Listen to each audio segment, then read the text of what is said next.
Halos 4 na raang pamilya na ang inilikas sa Tabaco City sa Albay matapos itaas ang Alert Level 3 sa Bulkang Mayon. May mga inilikas na rin sa iba pang bahagi ng Albay. Babala ng PHIVOLCS, mapanganib ang uson o yung pinaghalong mainit na bato, gas at lava mula sa bulkan.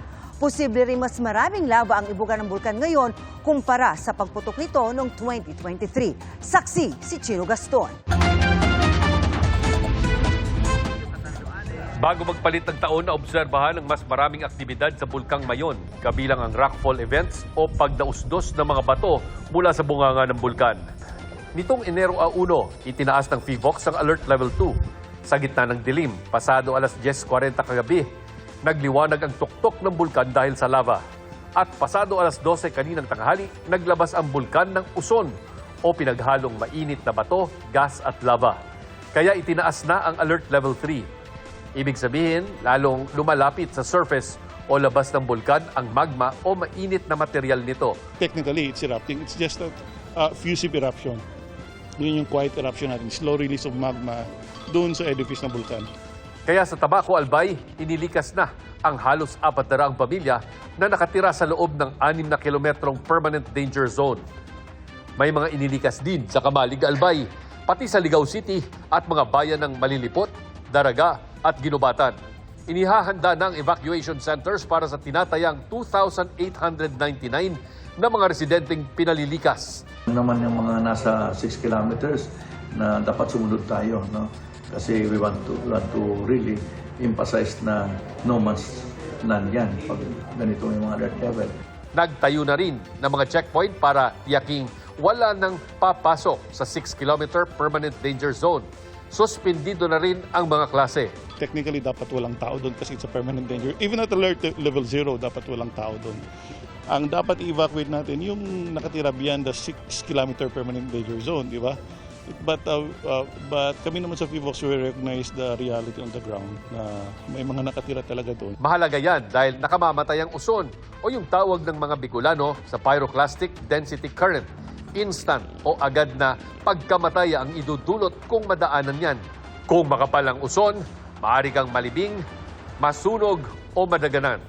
Ayon sa PHIVOLCS, itinuturing na worst case scenario kung magkakaroon ng highly explosive eruption ng Mayon, gaya ng nangyari noong 1814 nang malibing ang Kagsawa. Bagamat meron pong debate kung ano actually naglibing sa Kagsawa, kung mga uson ba o mga lahar na nangyari kahalos kasabay ng pagputok. Batay po sa deposito, medyo malayo po yung inabot ng uson.